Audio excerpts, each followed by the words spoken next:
Okay, so we just learned about this tool here, which is the Ripple Edit tool. If we click and hold, there's this next one down here, which is the Rolling Edit tool.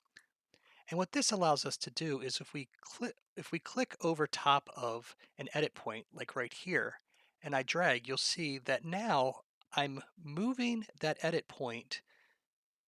So I'm kind of subtracting from one clip and adding to another. And this allows me to maybe find a place where maybe I want to find that action a little bit nicer. So let's say right when the spoon starts to tip, I can use that.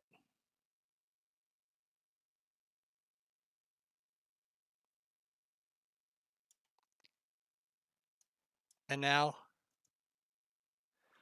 we get a better idea of that. Same thing here. We can just click over here and we can find that area where the two cuts work a little bit better.